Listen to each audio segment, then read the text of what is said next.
Good morning, my TikTok fans and family. I promised you guys I will never cry. I will never. But if I might, please understand and forgive me. Now, as you all know, I used to date someone who was a doctor, but we are no more together. Now, some days back, I came up and shared my story, what he did to me and what he did to my daughter. I've been getting negative message and most they're positive. Like from 100, I've only got 15 negative. And I understand. And thank you so much for those women who really felt relieved and came to my inbox to share with me what they have gone through the same. I really appreciate. And it is true what I said.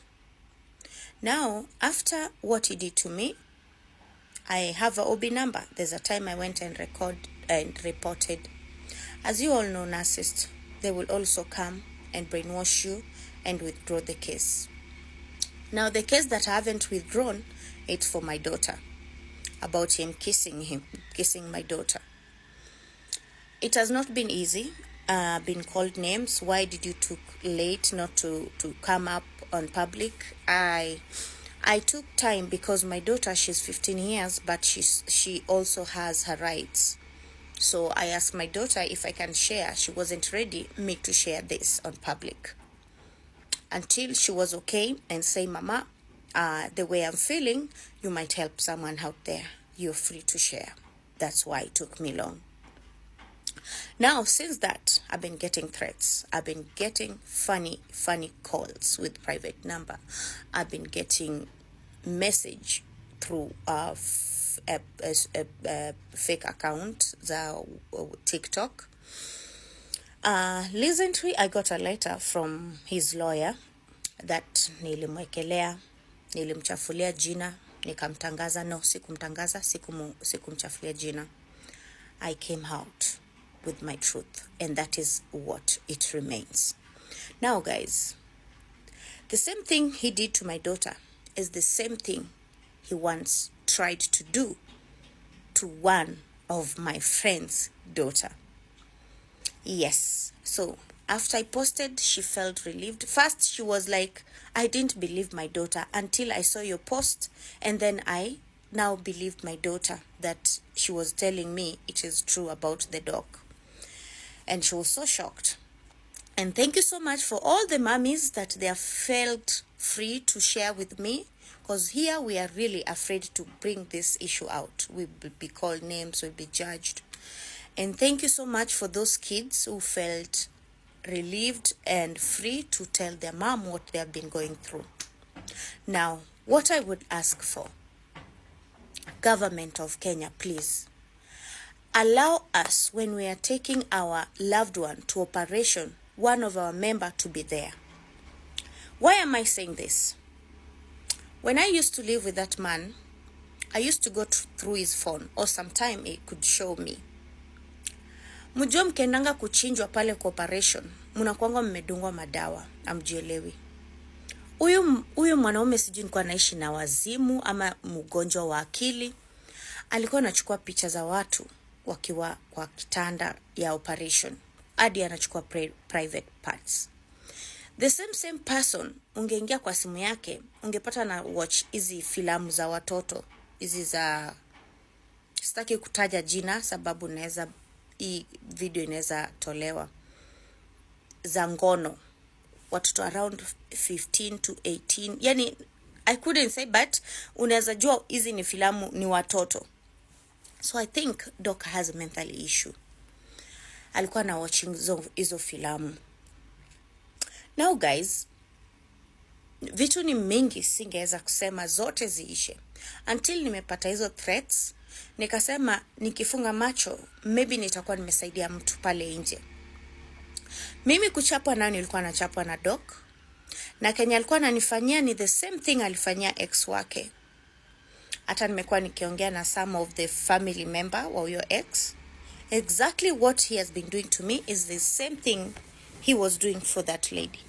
Now, if I show you my legs, niko na alama za shindano inaitwa tetamine. Hiyo tetamine unadungangwa wakati unaenda operation. Let me show you guys.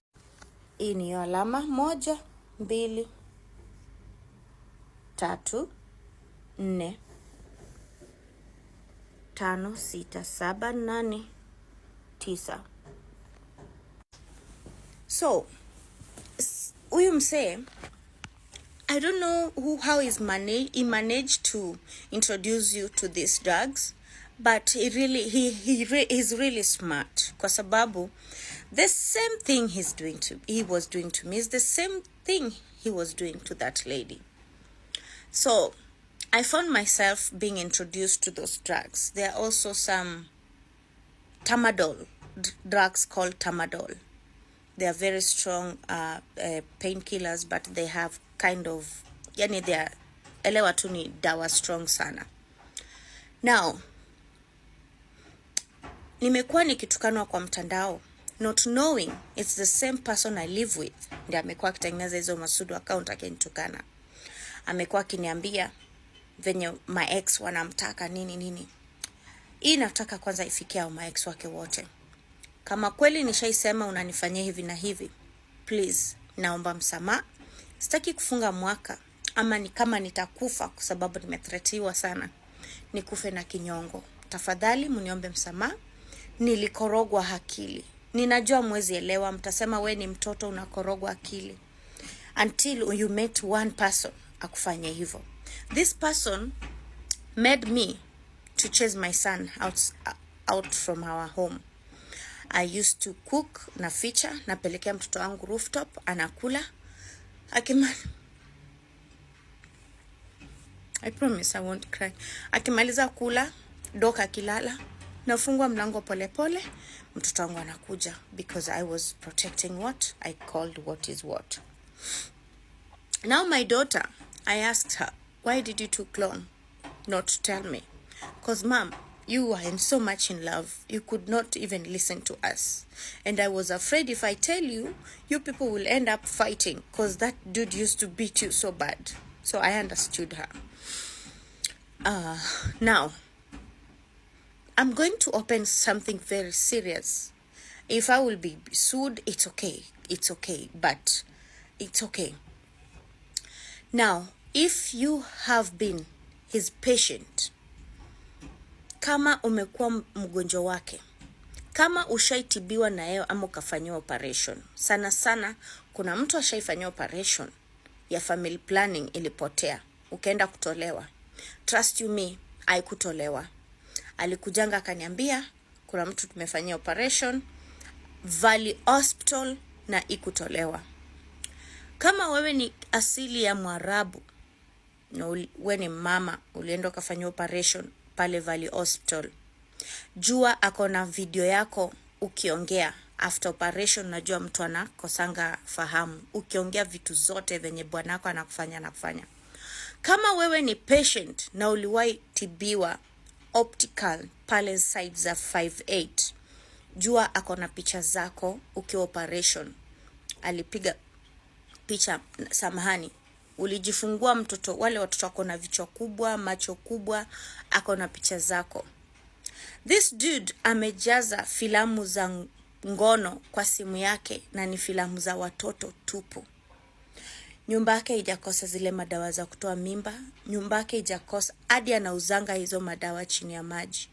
Guys, if anything happens, na kama wewe ni patient wake, like 3 months ago, alikupatia dawa, ukampigia simu usiku wa manane ukilia, ukisema umekuwa wazimu. Yes, it is true. Akutibungu, anakupenga painkiller ndio urudi umpatie do. So guys, mimi nimeona niseme hii initoke, na nitakuwa nimesaidia mtu huko nje. Na please tafadhali government, wakati wapendo wetu wanaenda operation, naomba one of our family member wakwange huko. Kwa maana vitu nimeona nilikuwa naona kwa simu ya huyo doc, sikuamini madaktari tena. Na before muajiri watu, chunguza do investigation. Some of them, they have bad records. Kama doc akona record mbaya, akona